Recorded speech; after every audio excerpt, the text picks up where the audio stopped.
الرحمن الرحيم. السلام عليكم ورحمة الله وبركاته.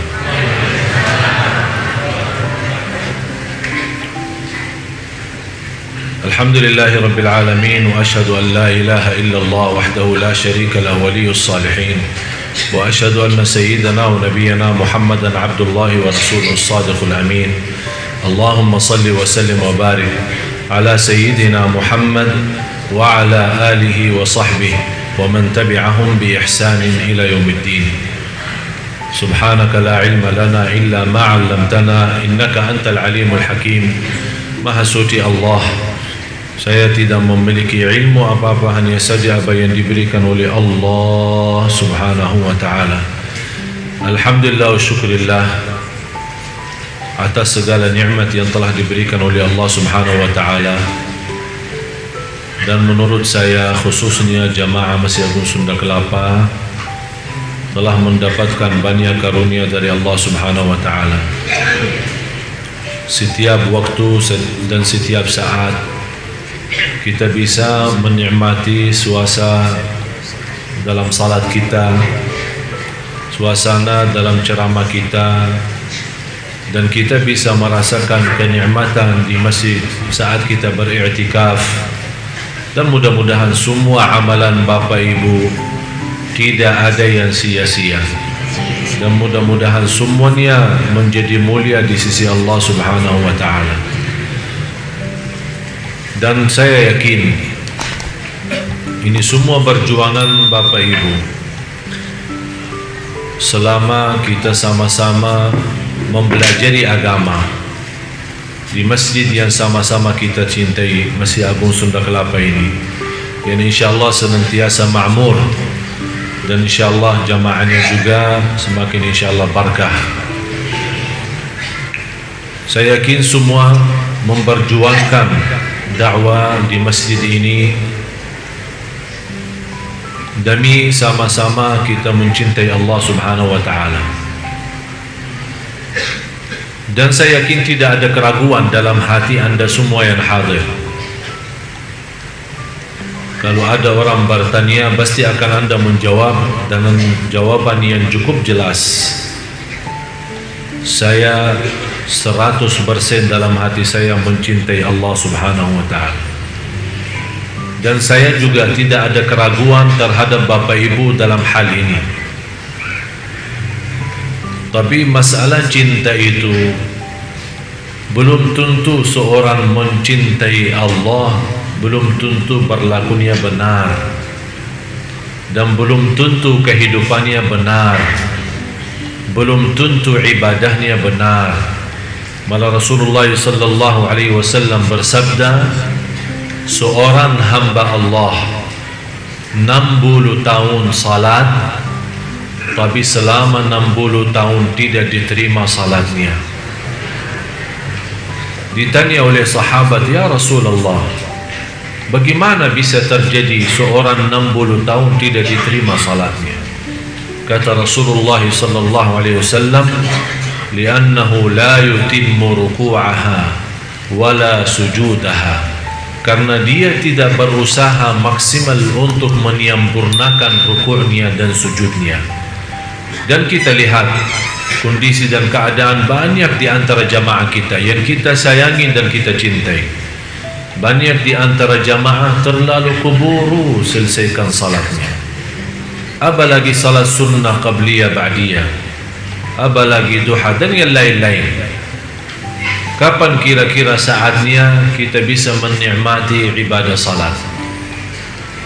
Jangan sampai kita termasuk dalam ancaman hadis Rasulullah sallallahu alaihi wasallam, 60 tahun tapi tidak diterima oleh Allah subhanahu wa ta'ala salatnya. Na'udzubillah. Mudah-mudahan kita semua menjadi orang-orang yang bisa mendekatkan dirinya kepada Allah karena salat yang khusyuk, salat yang sempurna rukuknya dan sujudnya. Marilah kita sama-sama mempelajari dan masuki kepada amalan-amalan yang bisa membawa kita, bukan hanya kita cinta Allah, tapi Allah subhanahu wa ta'ala juga mencintai kita semua. karena mendapatkan kenikmatan dicintai Allah ini sebuah kenikmatan yang cukup istimewa. Banyak orang yang dilalaikan, banyak orang yang tertipu oleh syahwat, hawa nafsu dan dunia, walaupun dia punya target mencari ridha Allah subhanahu wa ta'ala dan menjadikan tujuan kehidupannya, qul inna salati wa nusuki wa mahyaya wa mamati lillahi rabbil alamin la syarika lah wa bidzalika umirtu wa ana minal muslimin.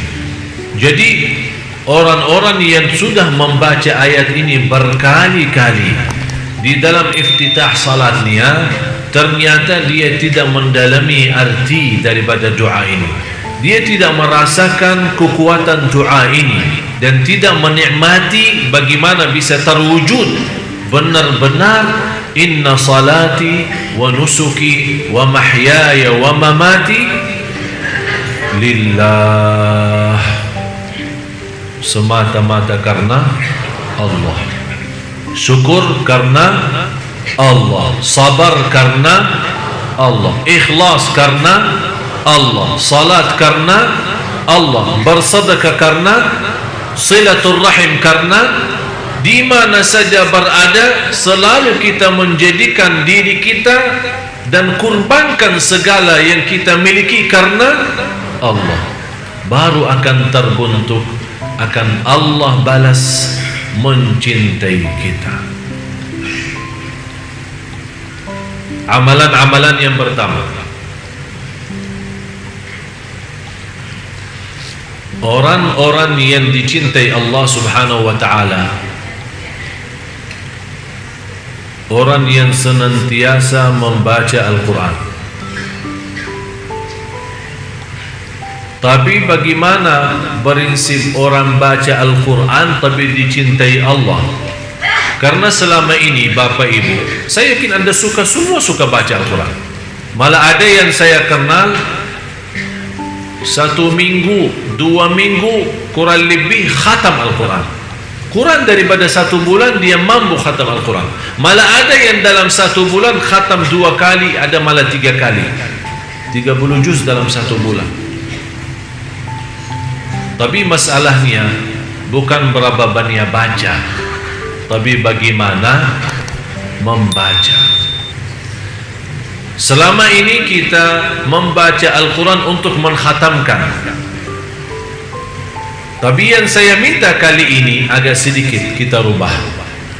Bagaimana saya bisa baca Al-Quran tapi saya mendapatkan Allah mencintai saya? Yang pertama, saat kita baca Al-Quran harus Anda rasakan Allah bicara sama Anda langsung. Allah bicara sama kamu. Ya ayyuhalladzina amanu, hei orang, yang dimaksud siapa? Saya. Rasakan.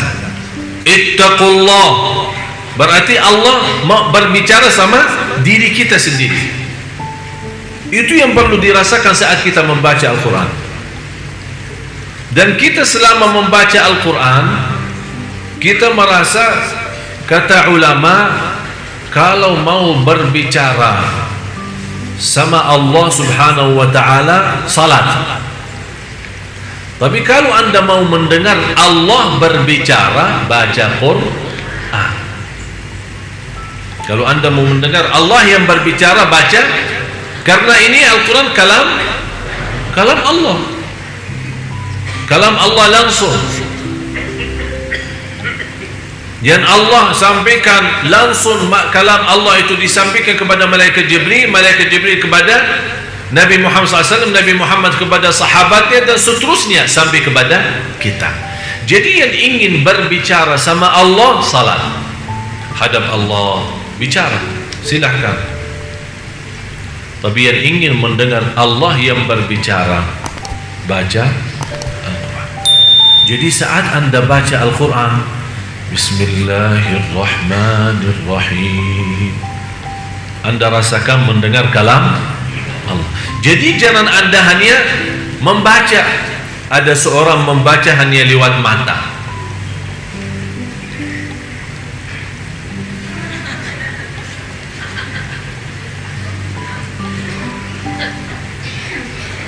Tidak akan bisa rasa. Kenapa? Apa manfaatnya suara? Suara agar didengar oleh. Kenapa didengar oleh telinga sendiri? Kalau ada syaitan mengganggu kita, lari. Dia tidak bisa, karena ada suara keluar. Syaitan terganggu. Bukan syaitan yang mengganggu, malah dia yang terganggu. Berarti akan melarikan syaitan dari suara bacaan kita. Kalau sudah syaitan lari, berarti kita akan mampu fokus dan lebih nikmat bacaan kita. Yang kedua, saat kita mendengar sendiri bacaan kita, rasakan Allah yang lagi menyampaikan bacaan itu lewat telinga kita. Karena telinga itu salah satu makhluk Allah. Ada seorang punya telinga tapi tidak bisa mendengar. Ada orang punya mata tapi tidak bisa melihat. Jadi masalahnya bukan wujudnya mata atau wujudnya telinga, tapi masalahnya apakah dia berfungsi atau tidak, bisa menjadi berguna atau tidak. Bagaimana kita bisa mengaktifkan segala tubuh badan kita saat membaca? Begitu caranya. Yang pertama, Anda baca karena Allah lagi berbicara. Yang kedua, Anda membaca Al-Quran, semua berbicara itu yang dimaksud adalah diri kita. Yang ketiga, itu yang terindah dalam bacaan Al-Quran, setiap kita baca ada rasa saya tidak mau berhenti karena saya lagi nikmati dan merindukan mendengar kalam Allah, mendengar bicaraan Allah sama saya. Jadi begitu Anda baca, jangan Anda punya bayangan dan pikiran kapan mau selesai. Malah justru yang Anda harus rasakan, saya tidak mau selesai, saya mau terus lazat, saya mau nikmat karena Allah lagi bicara sama saya. Sudah faham 3 poin ini? Itu namanya membaca Al-Quran. Dan 3 hal ini baru akan Allah mencintai kita. Yang kedua, selalu mengingat Allah Subhanahu wa ta'ala. Maksudnya mengingat Allah bagaimana? Zikir kan? Tapi zikir yang macam mana? Yang seperti apa? Saya yakin Anda semua suka tahlil, suka bertasbih. Tapi seindah zikir yang tidak ada batasnya, seindah zikir tidak punya tempat tertentu, seindah zikir yang tidak ada batasnya, dan seindah zikir yang tidak punya tempat tertentu. Artinya apa? Jangan Bapak Ibu suka berzikir hanya di masjid. Jangan Bapak Ibu suka berzikir hanya habis salat. Jangan Anda berzikir hanya dengan jumlah tertentu, tidak boleh lebih. Malah justru bebas, tidak usah batasi. Ya ayyuhalladzina amanu uzkurullaha dzikran. Apa artinya katsira? Sebanyak-banyaknya. Kenapa kita disuruh berbanyak zikir? Supaya mengeluarkan diri dari golongan orang munafik. Ternyata orang munafik juga berzikir. Innal munafiqina yukhadi'una Allah wa huwa khadi'uhum wa idza qamu ila as-salati qamu kusala yura'una an-nasa wa la yadhkuruna Allah illa qalila. Mereka kalau diajak salat malas, terpaksa karena malu sama kawannya masuk masjid, bukan karena Allah tapi malu. Yura'unan nas, riya. Sifat yang ketiga, wala yadhkuruna Allah illa, ternyata mereka juga berzikir. Wala yadhkuruna, kata kalau Allah, mereka tidak berzikir kecuali sedikit. Berarti mereka berzikir. Supaya kita selamat dari sifat orang munafik, berarti harus kita lawan mereka, harus kita berbeda dengan mereka. Kalau mereka memang zikir tapi sedikit, saya mau berzikir tapi banyak. Coba bayangkan, saya pernah memberikan cara zikir, tapi selama 1 hari tidak boleh bicara dunia.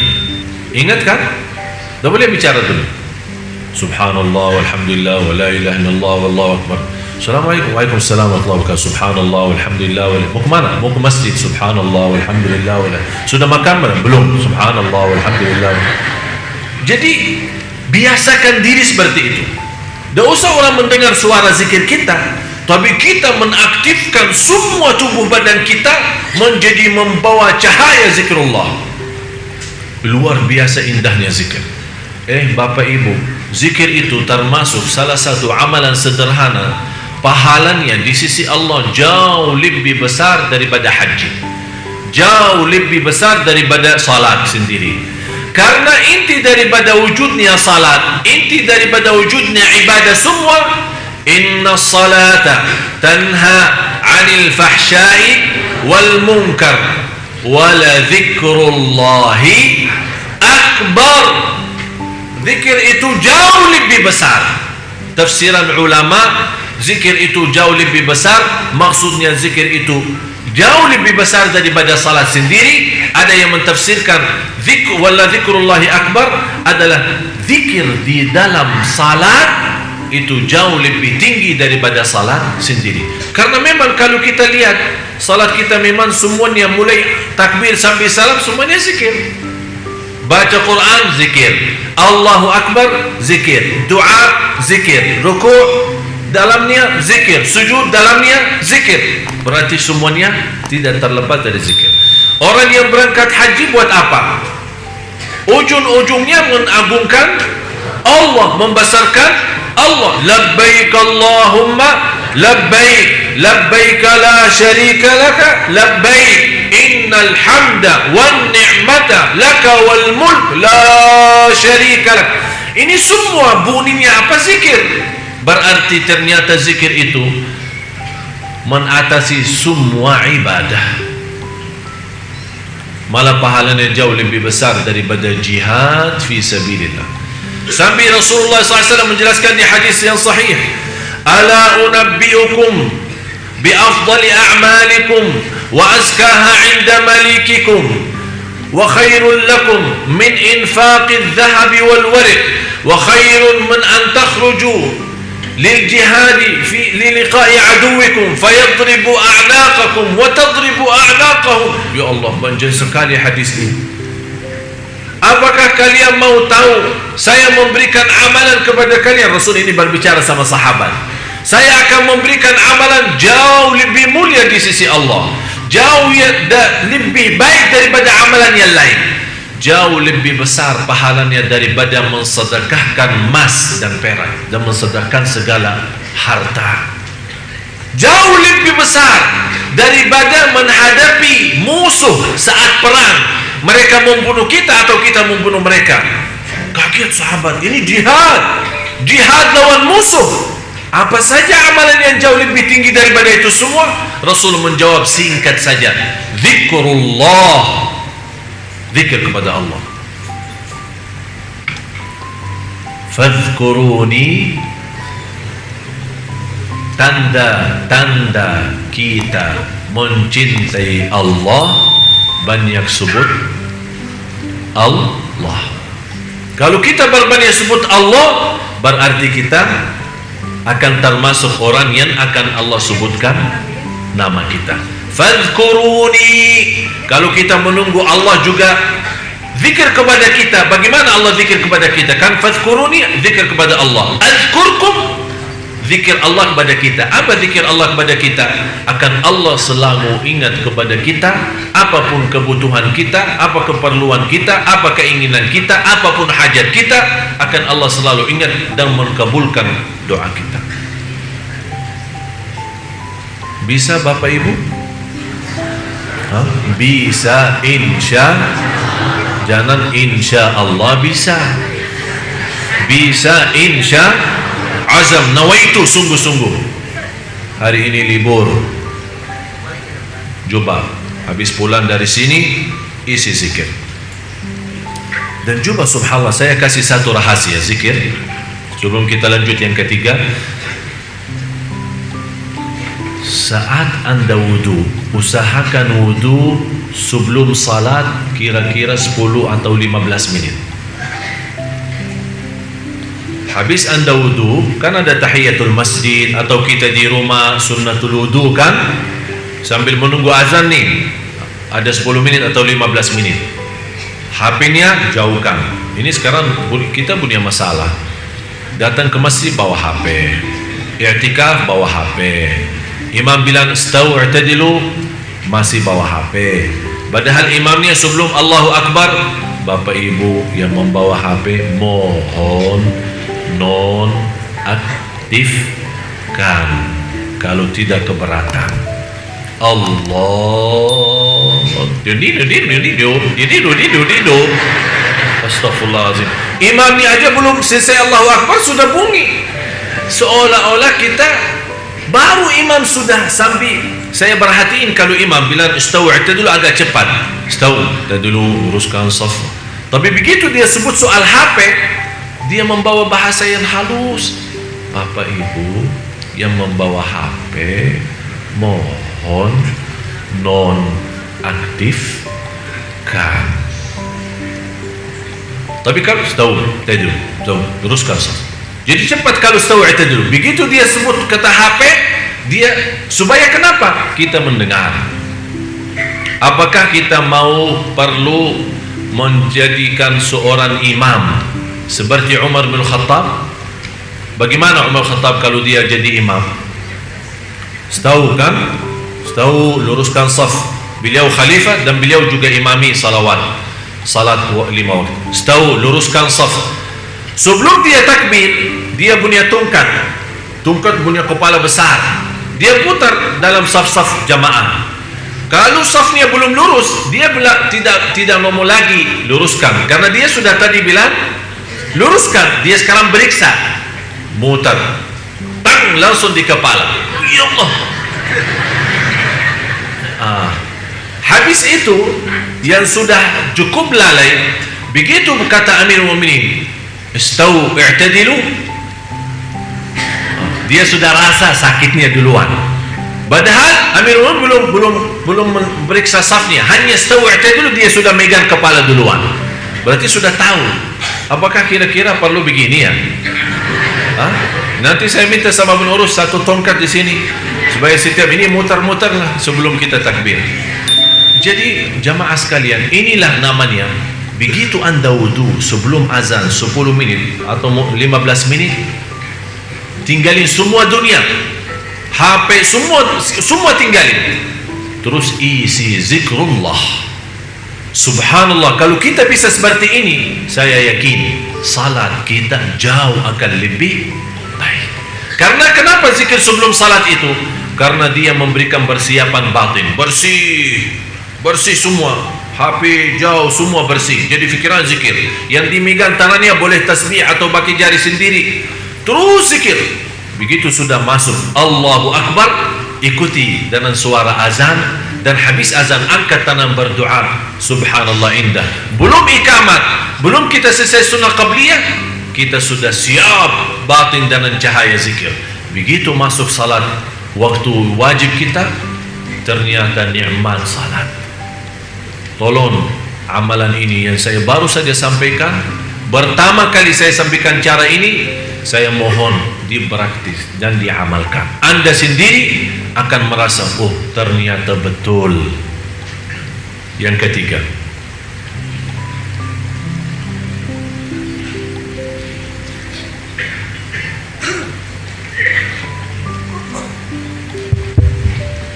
lebih mengutamakan untuk mencintai Allah Subhanahu wa taala daripada dirinya ketika hawa nafsunya menguasai dirinya. Yang paling berat,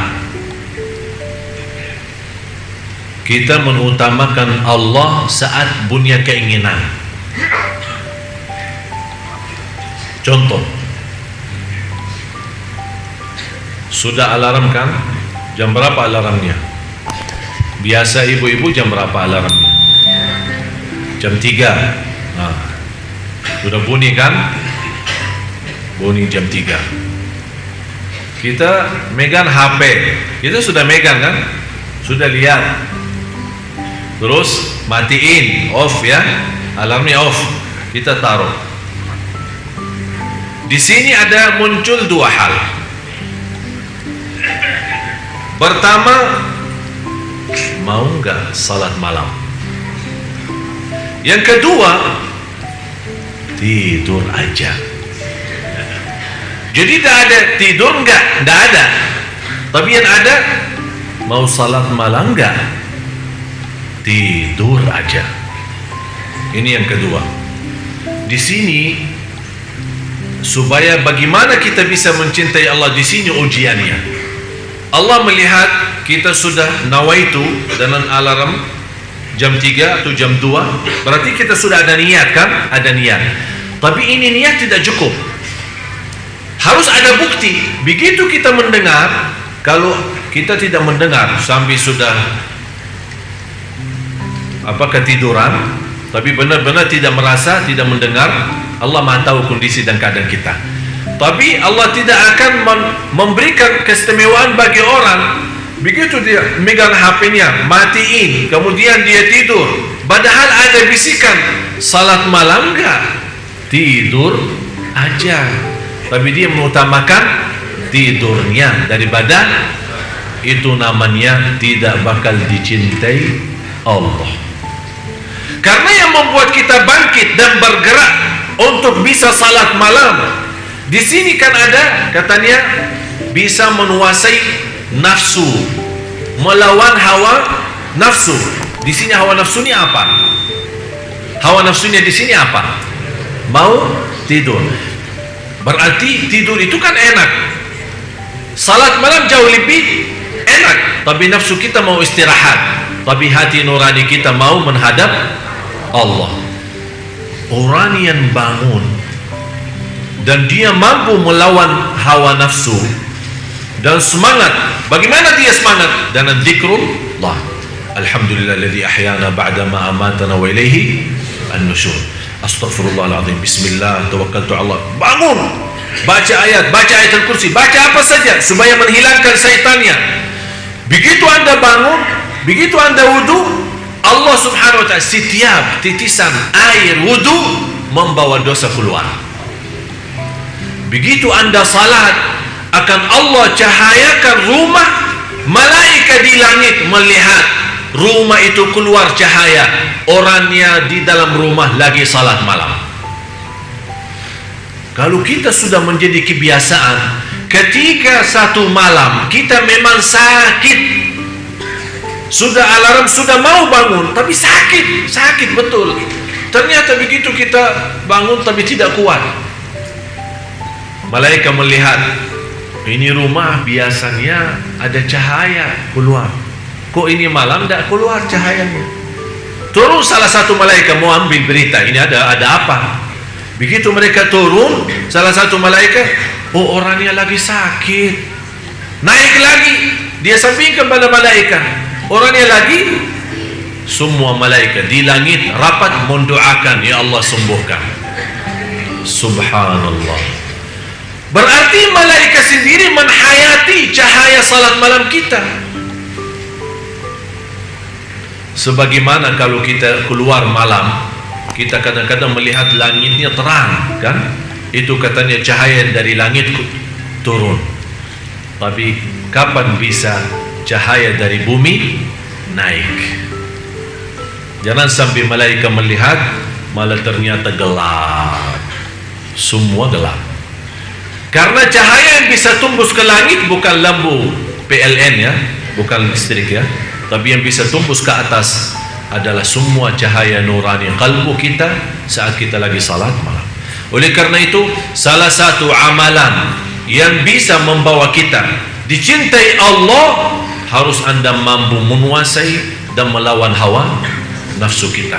Terutama saat merasa nafsu kita ingin sesuatu duniawi, ingin istirahat, ingin tidur, ingin mencari rizki tapi yang haram, tidak mau membedakan halal haram. Tapi di situ kita lawan, karena nafsu kita, mohon maaf, jiwa kita itu kan istilahnya mau yang enak-enak saja, tidak mau capek, yang enak-enak saja. Tapi begitu kita lawan, bukan yang enak diri saya, tapi yang enak Allah. Apa yang dienak Allah, apa yang disenang oleh Allah, apa yang diridai oleh Allah. Di situ kita selalu menanamkan dalam jiwa kita adalah kekuasaan hanya di tangan Allah. Jangan sampai memberikan nafsu kita yang memiliki kekuasaan. Di situ kita lama-lama akan memiliki hati yang sudah rusak. Begitu kita mau perbaiki, susah memperbaikinya. Yang keempat,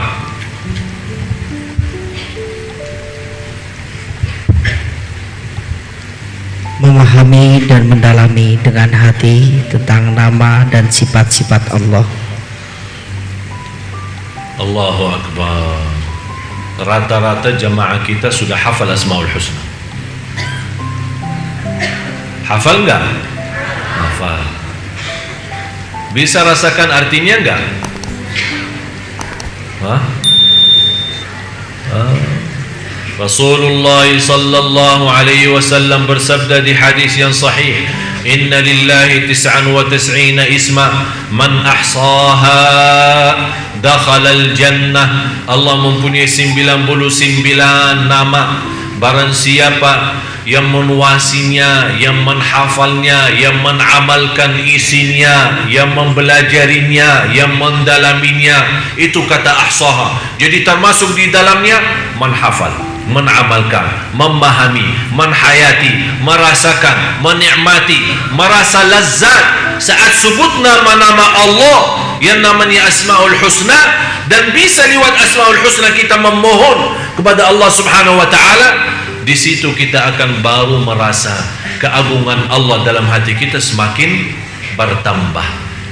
Sayang kita sama Allah semakin tinggi, cinta kita semakin mulia. Begitu juga saat kita berdoa kepada Allah lewat Asmaul Husna, perhatiin, Ar-Rahman irhamni, Razzaq urzuqni, Ghafar ighfirli. Jadi kita saat kita saking sudah memahami, jangan Anda berkata, Ya Rahman urzuqni. Oh ya Rahman urzuqni, Ya Razzaq urzuqni, Ya Karim muliakan, Ya Ghafur ampuni, Ya Rahman rahmati. Jadi Anda sudah memiliki pemahaman Asmaul Husna sampai Anda bisa meminta dengan Asmaul Husna sesuai arti dan makna. Faham Bapak Ibu? Itu namanya. Barang siapa yang mampu menghafal, memahami, menhayati, dan sampai dia bisa berdoa kepada Allah lewat Asmaul Husna, kata Rasulullah dijanjikan akan masuk surga Allah Subhanahu wa ta'ala.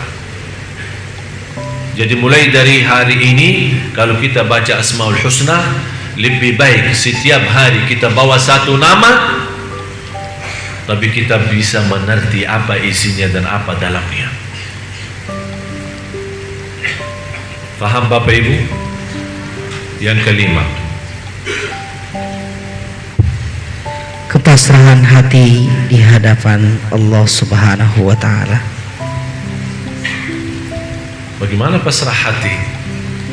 Maksudnya keluarin hati dari dada kita terus kasih ke Allah. Apa itu pasrah hati? Hah? Intinya begini, dalam ibadah, dalam mencari rezeki, saat kita makan, saat kita tidur, saat kita jalan menuju ke masjid, saat kita berjalan mencari nafkah, saat kita di mana saja berada, hati kita selalu merasa tidak punya upaya dan tidak punya daya untuk melaksanakan sesuatu kecuali dengan Allah. Terwujud benar-benar la haula wala quwata illa billah. Dan pasrah yang tertinggi adalah pasrah kalbu. Istilah lain, tawakal yang tertinggi tawakal qalbu. Maksudnya apa tawakal kalbu? Saat kita keluar rumah, doanya apa?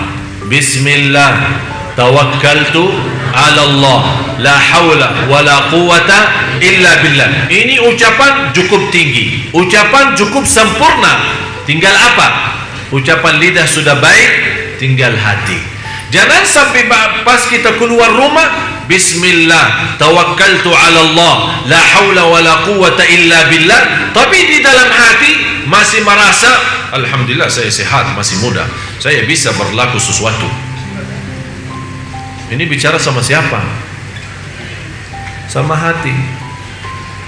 Yang seharusnya memantapkan ucapan ini, Bismillah tawakkaltu ala Allah la haula wala quwata illa billah, bukan hanya lidah yang mengucapkan, tapi hati juga ikut mengucapkannya.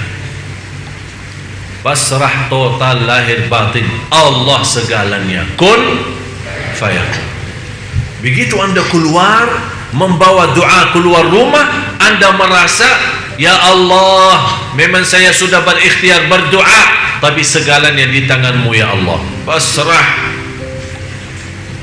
dengan yakin, saya kemana saja pergi akan Allah menjadikan hati saya hari ini buas iman, mendapat rezeki dan kecukupan, dan senantiasa diterima segala amal dan perjuangan. Yang keenam, melihat kebaikan dan nikmatnya baik yang lahir maupun yang batin. Salah satu yang bisa anda mendapatkan dicintai Allah, harus anda selalu mengingat nikmat Allah. Fikirkan nikmat-nikmat Allah kepada kita. Wa amma bi ni'mati rabbika fahaddits. Yang kita selalu lupa, kita sibuk mensyukuri nikmat tapi lupa mensyukuri yang memberikan nikmat. Kita sibuk menikmati nikmat tapi kita lupa mensyukuri yang memberikan nikmat. Kita sibuk untuk menghadapi cobaan tapi kita lupa minta tolong dari yang memberikan cobaan. Jadi selalu kita bayangkan, jangan anda melihat posisi ujian. Kenapa manusia dinamakan dalam Al-Quran innal insana lazalumun kafar wa in ta'uddu ni'matallahi la tuhsuha innal insana lazalumun kafar. Sungguh manusia amat zalim dan amat kafir. Amat zalim apa? Dia menggunakan nikmat yang telah diberikan oleh Allah yang tidak mampu dihitung. Dia menggunakan nikmat itu untuk menzalimi dirinya. Yang kedua, dia sangat kafir. Dia tidak mensyukuri Allah dan merasakan kemuliaan yang telah diberikan oleh Allah lewat nikmat-nikmat itu. Berarti dia mengkafirkan nikmat. Dia berkufur terhadap nikmat. Dinamakan oleh ulama kufrun ni'mah, kufur nikmat. Jadi anda sebelum melihat sisi cobaan, yang seharusnya Bapak Ibu anda melihat sisi kenikmatan. Bunia mata masih bisa melihat Al-Quran, bunia lidah masih bisa menyebut nama Allah, bunia telinga masih bisa mendengar azan dan kalam-kalam yang baik, bicara-bicara yang baik. Anda masih punya kaki bisa berlangkah-langkah menuju ke masjid silaturrahim dan kemana-mana mencari nafkah dan rezeki yang halal. Anda masih punya nafas yang bisa menaturkan nafasnya untuk Allah subhanahu wa ta'ala. Saya bertemu beberapa hari lalu seorang ibu sudah usia 90 tahun, sakit, tidak bisa bergerak. Begitu saya datang silaturahim, saya bertanya, bagaimana bu keadaannya? Dia menjawab, alhamdulillah. Tapi dalam kata alhamdulillah benar-benar tersentuh hati saya. Saya bilang, ibu alhamdulillah atas apa? Ibu lagi sakit, sakitnya parah dan tidak bisa bergerak. Dia menjawab, alhamdulillah masih bunya 3. Bunya hati terisi iman, bunya lidah menyebut nama Allah, bunya akal masih bisa sadar siapa diri saya terhadap Allah. Dia sudah tidak melihat sakitnya, tidak melihat kakinya yang tidak berfungsi, tidak melihat tubuhnya yang tidak bisa bergerak, tapi dia melihat nikmat, bukan melihat ujian. Di situ dia merasa kenikmatan cukup besar, malah dia merasa masih kekurangan syukur. Itulah namanya hamba yang dicintai Allah. Karena kita orang mencintai Allah, semua nikmat terhitung. Tapi sekarang kita terbalik, malah semua ujian dan cobaan yang kita hitung. Kita hitung cobaannya, bukan hitungkan nikmatnya. Ini yang membuat kita lemah.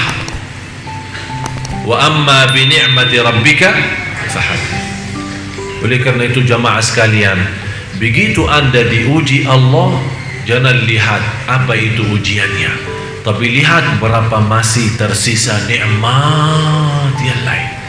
Kalau Allah berikan 100 nikmat, yakini yang ujiannya hanya 2, Anda masih bisa menikmati 98. Jangan Anda rugi iman gara-gara kehilangan 2 nikmat. Akhirnya mendapatkan cobaan yang jauh lebih besar adalah kehilangan iman dan kehilangan syukur. Tidak usah pikirin sebagaimana ibu yang tadi. Dia sudah tidak melihat sisi sakitnya dan tidak melihat umurnya dan tidak melihat dia tak bisa bergerak, tapi dia masih bisa merasakan iman, yang kalbu yang terisi iman. Lidah masih Allah izinkan untuk sebut nama Allah, dan akal masih bisa sadar. Kata ibu, saya kenal banyak keluarga saya malah jauh lebih muda daripada umur saya, tapi sudah istilahnya bikun ya, sudah tidak bisa nyambung. Tapi dia masih bisa, begitu dengar azan dia bisa berfikir, oh ini salat, ini waktu salat, ini waktu Quran, ini waktu zikir, ini nikmat besar. Begitu dia merasa nikmat seperti ini, walaupun dia merasa hanya memiliki 3 dibanding ujian, ternyata 3 itu jauh lebih besar, memberikan keringanan menghadapi cobaan dan ujian. Oleh karena itu Bapak Ibu, salah satu yang memberikan energi dan kekuatan menghadapi cobaan dan ujian, jangan lihat ujiannya, tapi lihat kenikmatan nikmat-nikmat yang masih ada. Jangan sampai Allah cabutkan nikmat itu, malah bertambah kita rugi dunia dan rugi akhirat. Na'udzubillah. Yang ketujuh,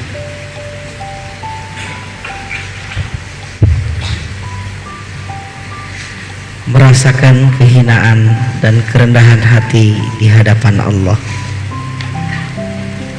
Yang ketujuh, subhanallah, kira-kira bisa kita merasakan saat kita lagi salat atau saat kita lagi doa, benar-benar merasa hina diri enggak? Maksudnya hina diri di sini apa? Kita saat salat dan saat doa, kita melemparkan diri kepada Allah, buang diri kepada Allah. Kita tunjukkan kepada Allah, ya Allah, saya tidak punya Tuhan selain Engkau ya Allah. Biar saya punya kekayaan, tapi ya Allah saya miskin, masih nol dengan kekayaan-Mu ya Allah. Saya Allah butuh segala sesuatu darimu, butuh rahmat-Mu, ampunan-Mu, pimpinan-Mu, petunjuk-Mu ya Allah. Kita selalu saat doa dan saat salat merasakan kita hamba yang terhina, yang tidak bisa apa-apa, yang tidak punya arti, yang tidak punya nilai, karena semuanya hanya Allah, milik Allah, kembali pada Allah, inna lillah wa inna ilaihi raji'un. Apalagi saat kita salat, ternyata ada hikmahnya, disuruh berdiri kemudian tunduk kepala ke bawah. Jangan salat seperti orang sombong, malah matanya ke atas, ya seolah-olah Allahu Akbar, dia bicara sama Allah, mau apa? Dia tidak berkata mau apa, tapi sikap salatnya seperti itu. Tapi yang saya harapkan, begitu Anda salat, menundukkan kepala ke bawah, biar Allah berkata, ada apa? Kamu mau apa? Biar Allah yang memberikan pertanyaan itu, kita merasakan saat kita salat, kita lagi berbicara sama Allah. Nikmat.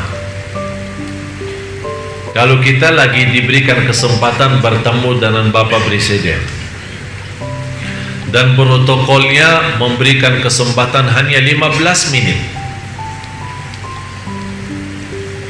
kira-kira 15 menit kita menghadap Bapak Presiden, begitu kita hadap beliau, kita diam atau bicara? Hah? Kira-kira ada orang ketemu Bapak Presiden tapi diam? Dia begitu mendapatkan kesempatan dan dia merasa Bapak Presiden ini bisa menyelesaikan hajat saya, bisa membantu urusan-urusan saya yang belum bisa kelar karena kepala negara. Berarti kita begitu sampai, barangkali kita tidak memberikan kesempatan dia berbicara. Kita aja yang bicara. Pak ini kan dia, Pak ini, Pak ini, Pak ini, Pak ini, Pak ini, Pak. Ujungnya dia bilang insyaallah. Siap. Dibantu. Begitu dia menjawab dibantu, kita langsung percaya. Alhamdulillah. Betul Pak? Betul, dibantu. Jangan khawatir. Kenapa kita bisa memiliki keyakinan? Padahal walaupun ada keputusan dari Bapak Presiden, tapi kalau belum ada izin Allah, wallahi tak akan bisa dapat apa-apa. Dan saya mendapatkan pelajaran dari warga negara Indonesia. Tidak pernah terbayang dan tidak pernah nyangka bisa dapat warga negara Indonesia. Malah ada orang yang menawarkan ke saya, Syekh sanggup gak bayar 100 juta? Insya Allah dalam 10 hari saya keluarkan KTP Indonesia. Minta 100 juta. Besok datang masih tawar-tawaran sampai 50, akhirnya dikasih diskon katanya 20 juta kelar, tapi agak lama kalau 20 juta.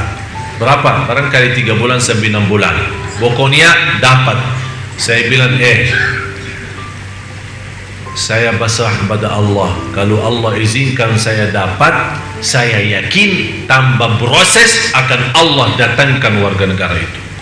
Subhanallah, tiba-tiba tidak lama saya dapat terima telepon, diundang untuk memberikan ceramah. Bapak Presiden hadir, Wakil Presiden dan semua para pejabat-pejabat, menteri-menteri, termasuk duta-duta tamu negara.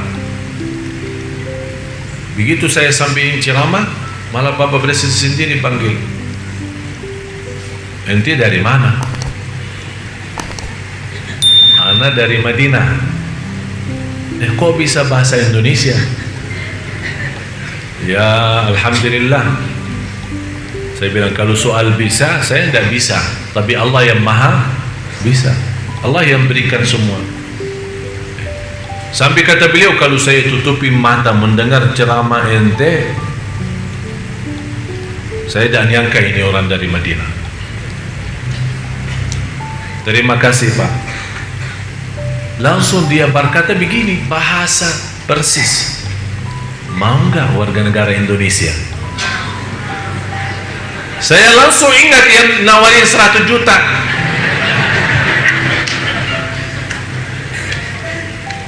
Sambil saya berkata, gratis Pak ya? Gratis. Sekarang saya perintahkan, Anda berkenan enggak? Saya bilang, terima kasih, penghargaan bagi saya Pak.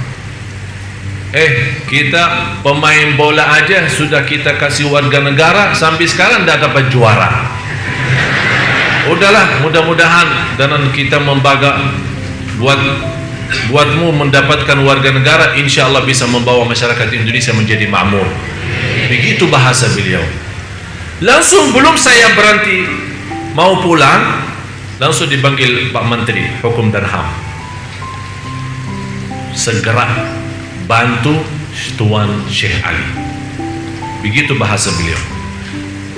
8 hari persis ditelepon, saya masih di luar negeri. Segera, ini Pak Menteri sendiri yang telepon, suruh datang menghadap beliau. Begitu saya pulang dari Malaysia ketemu beliau, tak sampai 15 menit, tehnya belum selesai, selesai minum teh. Langsung kelar surat, ditandatangan sama Pak Menteri, ini ada perintah daripada Presiden saya untuk memberikan warga negara. Saya ingat kata ini yang ketujuh. Saya merasa saat berdoa kepada Allah Subhanahu wa taala, ya Allah, kalau memang Anda punya rencana untuk saya di Indonesia, ya Allah, saya tidak punya upaya dan daya, malah saya merindukan Madinah daripada Indonesia. Tapi Allah, saya milih aturan Allah, saya milih bantuan Allah, saya milih dan mengutamakan apa yang Allah berikan, saya terima. Subhanallah, Allah tunjukkan demi hari ke hari, demi waktu ke waktu, demi masa ke masa, setiap waktu Allah tunjukkan kepada saya bagaimana dahsyatnya Allah dan kekuasaannya Allah. Yang saya harap semua Bapak Ibu jamaah sekalian, terutama saat berdoa, Anda harus merasa hina diri, miskin, fakir, dhaif, lemah, tak bisa apa-apa, tak punya upaya, tak punya daya, tak bisa mau kemana, dan merasa di ujung doa Anda berdoa, ya Allah, kalau Engkau hanya mendengar doa orang saleh, bagaimana saya yang masih banyak dosa mau kemana? Kalau ya Allah Engkau hanya menerima doa orang saleh, ya Allah, bagi saya yang masih banyak dosa mau kemana lagi? Kita tunjukkan. Dan saking adil dan kasih sayangnya Allah, bukan Allah hanya menerima doa orang saleh, ternyata Allah juga kasih sayangnya kepada orang yang berdosa dan bermaksiat. Kalau dia bertaubatan nasuha, taubat yang benar, dan memohon kepada Allah dalam benar, akan Allah terima doanya dan kabulkan hajatnya. Buktinya, setiap hari kita berdoa dan setiap hari Allah berikan nikmat, kita lupa mensyukurinya. Ini sebenarnya salah satu cara Allah menambahkan nikmat kepada kita, tapi kita tidak sadari, berarti Allah sudah menerima doa kita, tapi kita belum sadar nikmat yang kita minta belum kita dapat. Oleh karena itu, periksa diri kembali. Harus kita merasa diri miskin sama Allah. Ya ayyuhan nas, antumul fuqara'u ila Allah. Manusia, semuanya dalam keadaan miskin kepada Allah. Yang ke-8,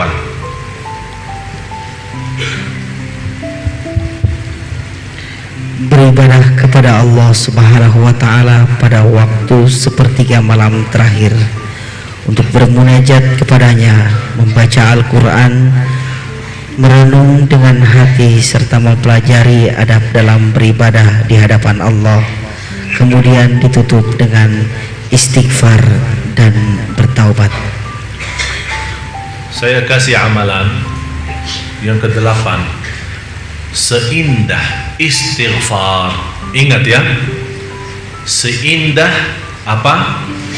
Istighfar sebelum azan subuh 20 menit sampai 30 menit.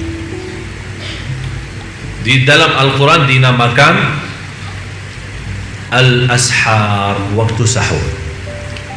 As-sabirina was-sadiqina wal-munfiqina wal-mustaghfirina bil-ashar. ashar wa bil ashari hum yastaghfirun. Kenapa Allah ikatkan waktu sahur istighfar? Karena seindah ibadah jauh lebih baik daripada salat malam atau baca-baca amalan yang lain adalah istighfar yang terindah. Kenapa saya berkata yang terindah itu istighfar? Karena Allah puji hamba-hamba yang beristighfar di waktu sahur. Kalau Allah puji, berarti Allah senang. Kalau Allah senang, berarti Allah ridha. Tapi saya minta istighfar bagaimana? Sudah selesai salat malam, sudah witir, ya, duduk tetap di posisi musalla atau atas sajadah, kemudian tundukkan kepala ke bawah, tutup mata, bayangkan semua dosa kita selama ini. Ingat orang tua kita, ingat dosa maksiat kita. Berapa kali ketiduran dari waktu salat, berapa kali kita durhaka sama orang tua, berapa hari lewat tidak baca Quran, berapa kali kita berbohong, berapa kali kita fitnah orang, berapa kali kita ghibah, berapa kali kita membawa hal-hal yang tidak diridai Allah, malah dimurkai Allah. Begitu anda sambil mengingat bayangan-bayangan dari kepala, istighfarnya berjalan. Astaghfirullah. Istighfar jangan diam. Dan kalau tidak bisa nangis, pura-pura beneran. Yang awalnya pura-pura lama akan jadi beneran. Jadi begitu anda merasa ada orang menceritakan ke saya, Ustaz, saya ingin nangis tapi tidak bisa-bisa. Ingin nangis, tidak keluar. Saya bilang begini, pura-pura aja nangis. Ya bagaimana? Astagfirullah.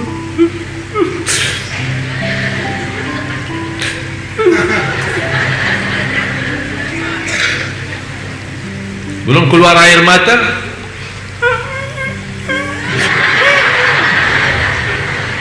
beneran. Ini salah satu ikhtiar kita. Karena kenapa kita berusaha mau keluarin air mata? Karena air mata itu adalah obat sikat kalbu. Tahu kalau baju lagi, kadang-kadang kalau masukin mesin cuci dah bersih kan? Apa yang diperlukan? Ini kalbu ini perlu. Apa itu? Air mata obatnya. Air mata. Bisa enggak? Bisa, insya.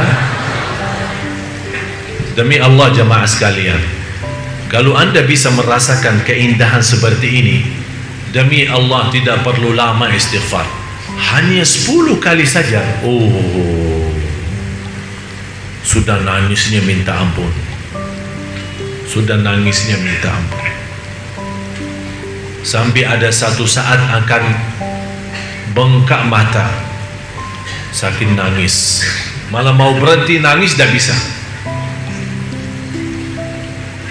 Kalau anda sudah bisa sampai ke martabat itu, sampai anda mau berhenti nangis tidak bisa, berarti sudah anda tersuntuh dicintai Allah. La ilaha illallah. Mau saya ajak anda nangis? Mau nangis ya? Beneran? Ya nanti kita doa. Yang ke-9,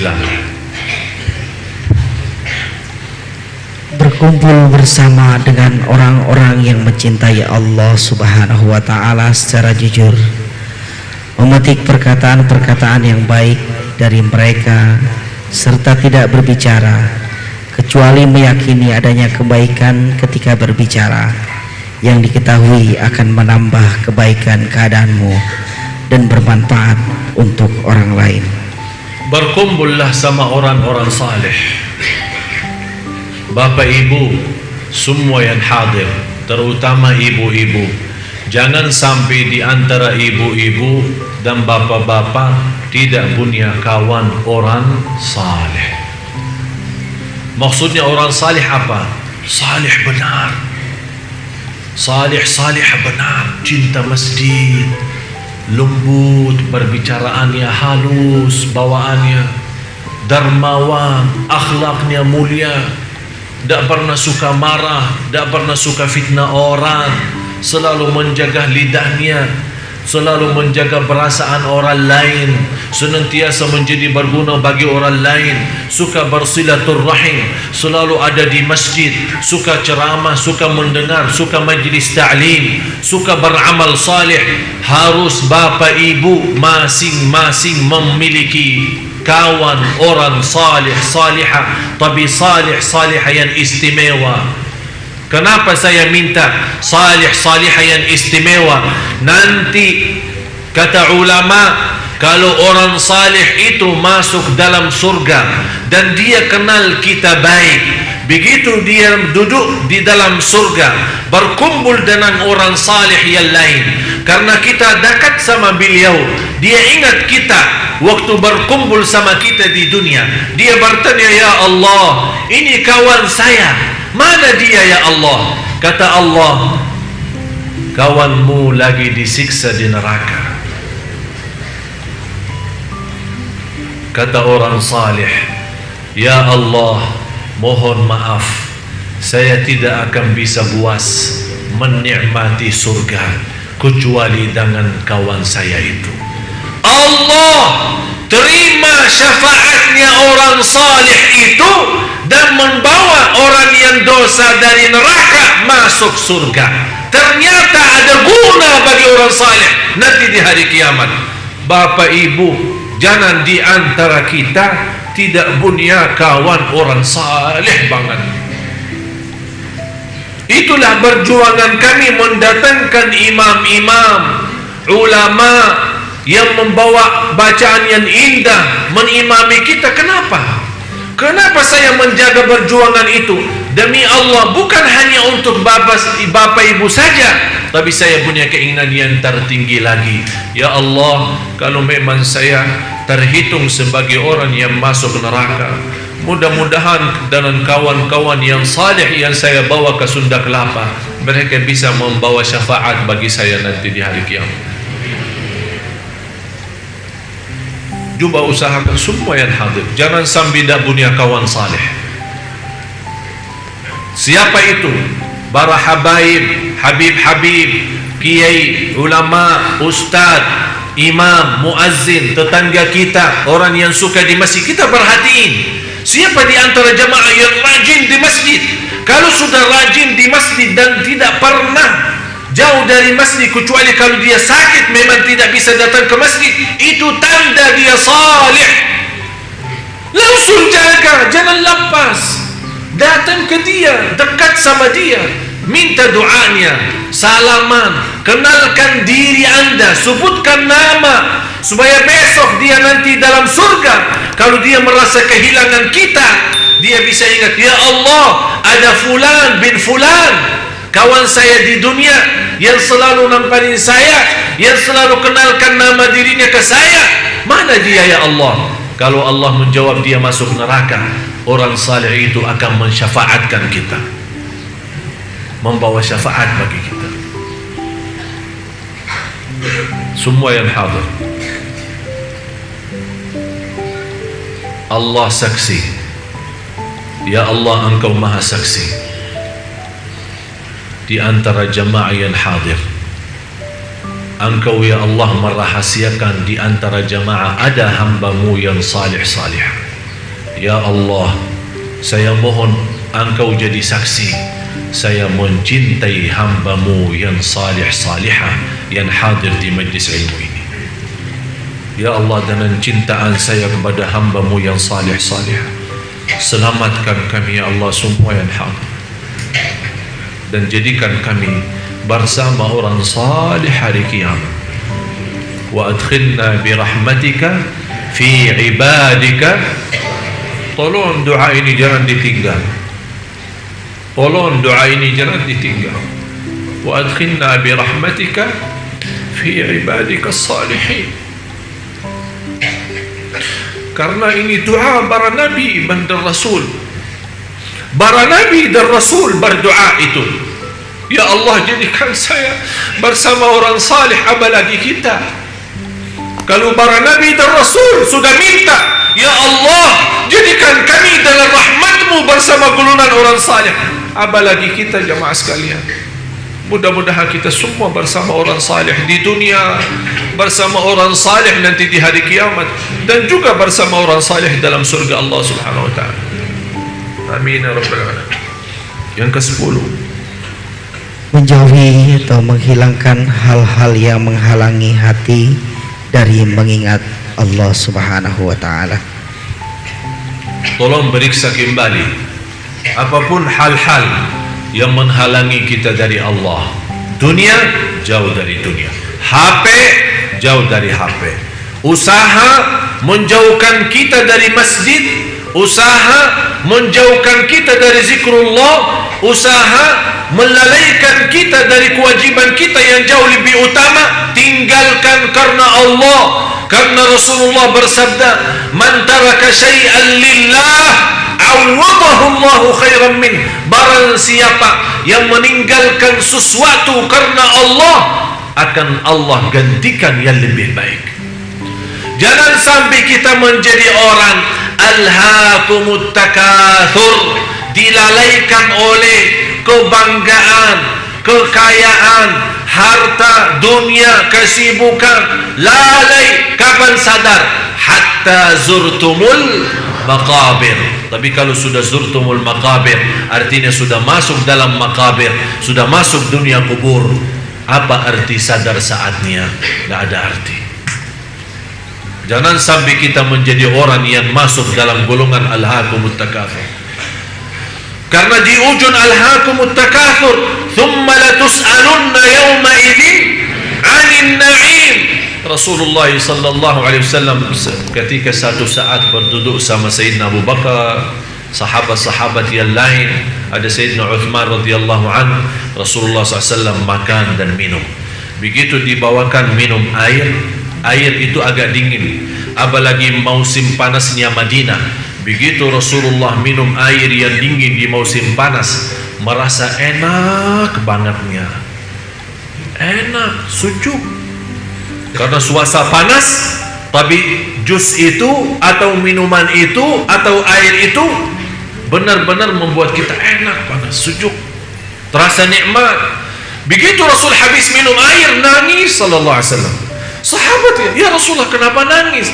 Apakah air itu ada masalah? Kata Rasulullah, akan Allah tanyakan kita terhadap nikmat air dingin itu di musim panas. Apakah sudah syukur atau belum? Thumma latus'alunna yawma idzin 'anil na'im. Itu yang akan ditanyakan oleh Allah. Coba periksa di rumah kita, macam-macam makanan sampai kita bingung mau bawa kemana, akan ditanyakan oleh Allah. Minuman apa lagi? Begitu anda menikmati minum jus atau minuman yang lain, tolong ingat, thumma latus'alunna yawma idzin 'anil na'im. Ini alhaakumut takatsur, salah satu surah yang membuat Rasulullah nangis. Mari sama-sama kita berdoa.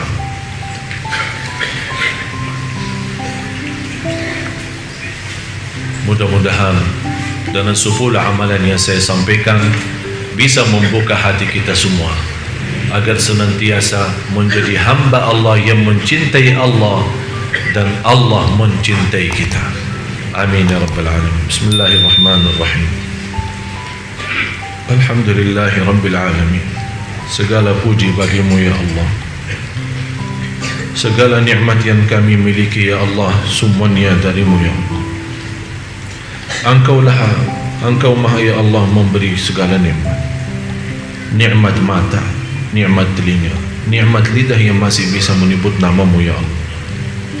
Nikmat akal dan kesadaran yang masih bisa mengingat kewajiban kami terhadapmu ya Allah. Nikmat kaki yang masih bisa berlangkah-langkah dengan lancar dan sehat walafiat menuju ridhamu ya Allah. Nikmat tangan nikmat tangan ya Allah yang selama ini kita masih bisa menikmati megang kitab-Mu ya Allah. Nikmat titisan air mata, yang titisan air mata yang ikhlas dan jujur menghapuskan dosa kami dan membawa kami selamat dari siksa neraka ya Allah. Ya Allah, maafkan kami karena kami tidak pantas dan tidak mampu mensyukuri segala nikmat yang segitu banyak, dan kami tidak mampu menghitungkan nikmat-Mu ya Allah, apalagi mensyukurinya. Ya Allah, ya Tuhan kami hamba-Mu ya Allah yang dhaif, kami hamba-Mu ya Allah yang miskin, kami tidak bisa apa-apa ya Allah, dan kami tidak akan bisa melarikan diri daripada Engkau ya Allah. Fafirru ilallah. Saat kami berlaku dosa maksiat, kami sangat malu di hadapan-Mu ya Allah. Tapi tetap walaupun kami malu atas dosa maksiat kami tidak akan bisa melarikan kami jauh daripada-Mu ya Allah. Malah justru segala sesuatu yang kita takuti, kita melarikan diri daripada sesuatu yang kita takuti. Tapi kalau ya Allah kami merasa takut kepada-Mu ya Allah, kami akan melarikan diri kami kepada-Mu ya Allah.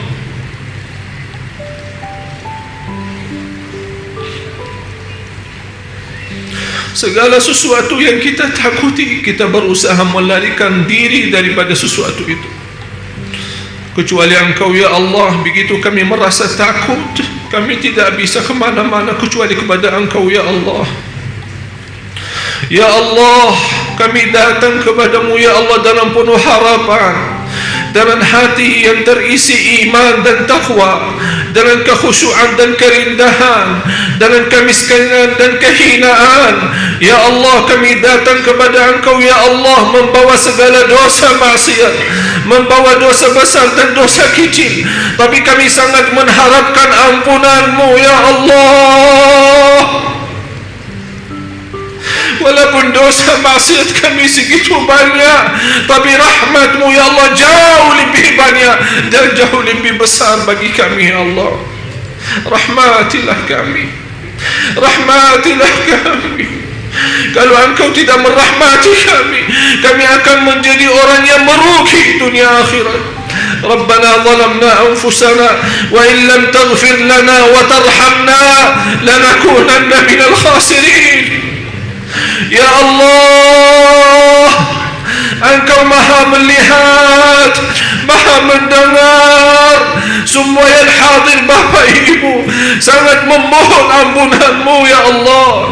Ya Allah, aku mohon dengan nama-Mu yang agung dan mulia untuk semua yang hadir keluar dari Masjid Sunda Kelapa ini di pagi hari ini, sudah dihapus segala dosanya ya Allah. Disucikan hatinya ya Allah, dibersihkan jiwanya ya Allah, diterima segala amal ibadahnya ya Allah. Aku mohon ya Allah, tidak ada di antara Bapak Ibu yang kecewa saat ini ya Allah. Ya Allah, kami harap ya Allah, saya mengharapkan ya Allah untuk semua jamaah pulang masing-masing ke rumahnya membawa ridha-Mu ya Allah.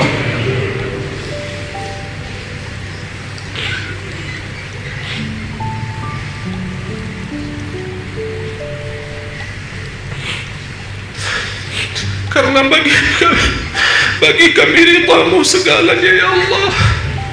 Bagi kami ridha-Mu segalanya ya Allah. Kalau Engkau ridha ya Allah terhadap kami akan bahagia lahir batin ya Allah. Kami akan nikmat sisa umur kami karena Engkau ridha ya Allah.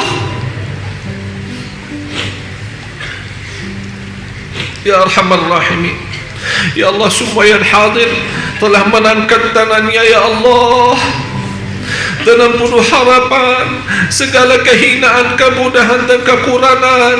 Ya Allah, kami mengangkat tangan kami kepada-Mu ya Allah. Kami mohon isi hati kami dan isi tangan kami dengan penuh rahmat dan ampunan dari-Mu ya Allah ya Dzal Jalal wal Ikram. Ya Allah, berilah kepada kami petunjuk pada jalan yang lurus. Hidupkanlah kami dalam keadaan iman, wafatkanlah kami dalam keadaan Islam. Lindungi anak keluarga kami dari segala bahaya.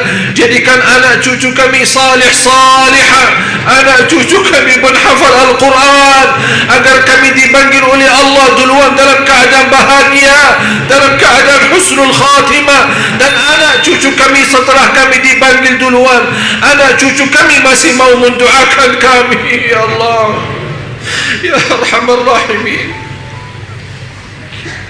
Ya Allah, lindungilah lahir batin kami, agar kami bisa menjaga diri dari segala sesuatu yang menghalangi kami darimu. Ya Allah, Ya Allah, Ya Arhamar Rahimin, kuatkan kami lahir batin, cahayakan hati kami, sempurnakan ketakwaan kami, muliakan keyakinan kami.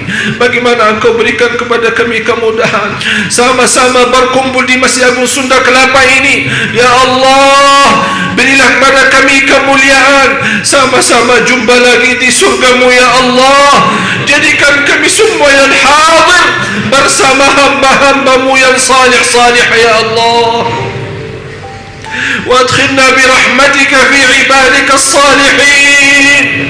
Walaupun kami, ya Allah, belum menjadi salih-salihah, tapi kami harap dengan rasa cinta kami terhadap orang salih-salihah, jadikan kami berkumpul dengan mereka. Ya Allah,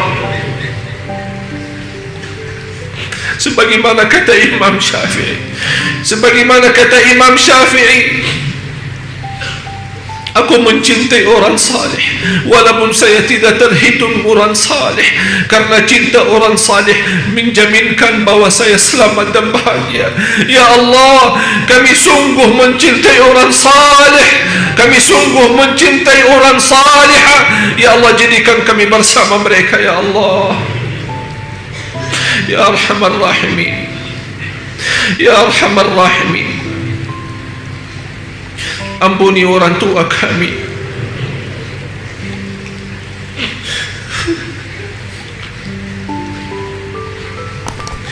orang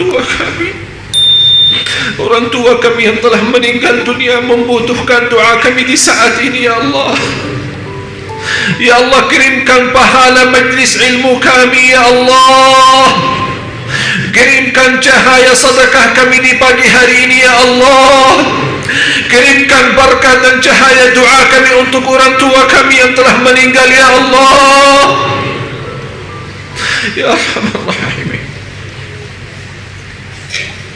Ya Allah, kami tidak mampu membalas dan tidak akan mampu membalas kebaikan kedua orang tua kami. Kami serahkan kepada Engkau. Ya Allah, jadikan orang tua kami mulia di sisi dunia akhirat.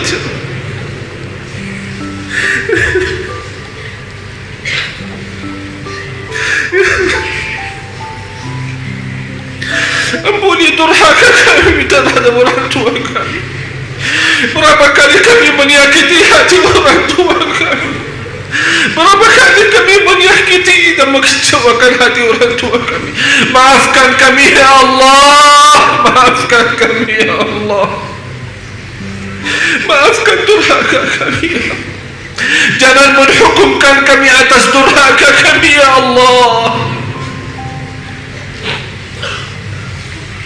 Ampuni saudara kami muslimin muslimat, mukminin mukminat yang hidup yang telah wafat.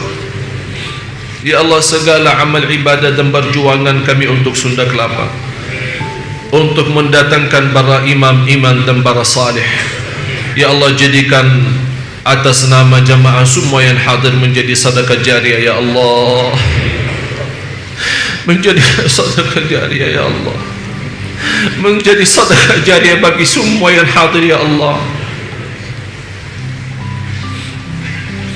selama, ya Allah, selama saya di Indonesia memperjuangkan untuk umat Indonesia, umat Islam di Indonesia, ya Allah, aku mohon lipatkan dan tercetak nama Bapak Ibu semua yang hadir dalam perjuangan ini, dan diterima segala sedekah jariah dan amal ibadah. Ya Allah, Ya Arhamar Rahimin, يا أرحم الراحمين يا أرحم الراحمين يا أرحم الراحمين ارحمنا يا أرحم الراحمين ارحمنا يا أرحم الراحمين ارحمنا karena kami hamba-Mu ya Allah membutuhkan rahmat-Mu, sangat kami memerlukan rahmat-Mu dan pimpinan-Mu ya Allah. Pimpinlah kami dalam sisa umur hidup kami ya Allah, agar sisa umur hidup kami menjadi yang terbaik selama ini dan mengakhiri hayat kami dengan sebaik-baiknya husnul khatimah birahmatika ya arhamar rahimin ya Allah. Inilah doa kami. Engkau pernah janji dalam kitab-Mu, ud'uni astajib lakum, berdoalah padaku, aku janji akan menerima doa-Mu ya Allah. Inilah doa kami, inilah doa kami dengan keyakinan dan penuh harapan Engkau menerima sesuai janjian-Mu.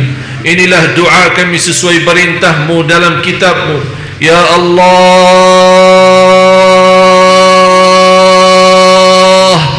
ya Allah ya Allah. Terimalah doa permohonan kami sesuai janjian-Mu dalam kitab-Mu. Innaka la tukhliful mi'ad, sungguh Engkau tidak pernah meningkari janjinya. Rabbana taqabbal minna innaka antas samiul alim wa tub alaina innaka antat tawwabur rahim. Rabbana atina fid dunya hasanah wa fil akhirati hasanah wa qina adzaban nar. Wa sallallahu ala sayyidina wa nabiyyina Muhammad wa ala alihi wa sahbihi wa baraka wa sallam. سبحان ربك رب العزة عما يصفون وسلام على المرسلين والحمد لله رب العالمين. Terima kasih Bapak Ibu.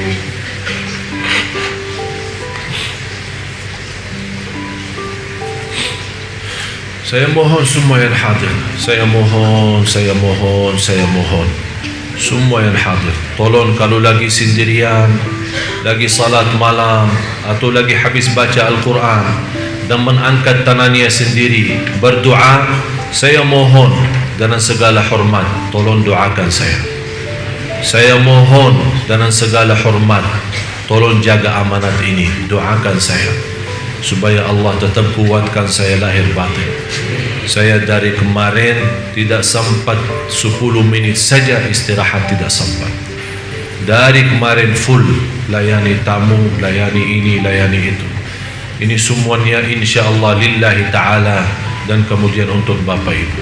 Oleh karena itu tolong doakan saya supaya tetap sehat walafiat dan tetap istiqamah atas iman Islam dan tetap bisa memiliki kekuatan berjuang untuk umat Islam di Indonesia agar Indonesia masa depan insya-Allah akan jadi lebih baik. Mohon maaf kurang lebihnya, wabillahi taufiq wal hidayah.